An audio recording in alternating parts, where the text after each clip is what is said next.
Bonjour, voici les actualités InfoBref de ce jeudi 23 février. Fermer le chemin Roxham ne suffit pas, dit Justin Trudeau. Le Premier ministre fédéral a réagi ainsi aux demandes de François Legault et du chef du Parti conservateur, Pierre Poilievre, qui réclament tous les deux la fermeture de ce point d'entrée au Québec. Trudeau a expliqué qu'il veut, lui aussi, fermer le chemin Roxham, mais qu'Ottawa doit d'abord négocier avec les États-Unis pour empêcher les immigrants de traverser la frontière de façon irrégulière.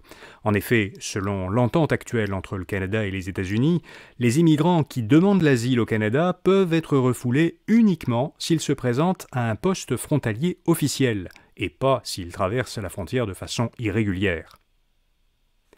Québec bonifie son offre aux employés du secteur public. La présidente du Conseil du Trésor, Sonia Lebel, a présenté de nouvelles mesures pour améliorer les conditions de travail des enseignants, infirmières et psychologues dans le cadre des négociations de leur convention collective. Le gouvernement propose aux enseignants du primaire de financer 15 000 personnes pour les décharger et les aider pour qu'ils se consacrent à leurs tâches éducatives. Il offre aux infirmières des congés supplémentaires, une bonification de leurs prestations de retraite et une prime pour travailler en fin de semaine, et il propose aux psychologues une hausse de leur rémunération globale. Sonia Lebel évalue le coût de ces mesures à 700 millions de dollars. La Ligue de hockey junior majeur du Québec va mettre en place un code du vestiaire pour prévenir les initiations violentes. C'est ce qu'a annoncé le commissaire de la Ligue, Gilles Courteau. Il témoignait hier devant la commission parlementaire mise en place à la suite des révélations de violence lors des initiations dans des ligues de hockey junior.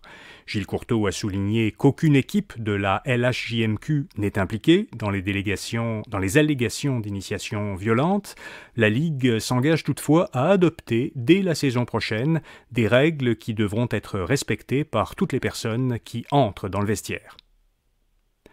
La vapoteuse est aussi dangereuse que la cigarette en ce qui a trait au risque de cancer.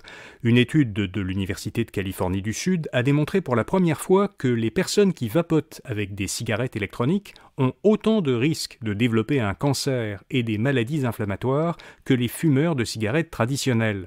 Selon les chercheurs américains, chez les vapoteurs, les dommages observés sur l'ADN des cellules de la bouche, des dommages qui sont associés à un risque accru de cancer, sont plus élevés chez ceux qui utilisent des pods de vapotage et chez ceux qui choisissent des saveurs sucrées à la menthe ou fruitées.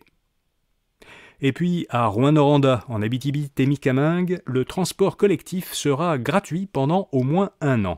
À compter du 1er mai, les trajets en autobus de ville et en transport adapté y seront gratuits pour tous les usagers.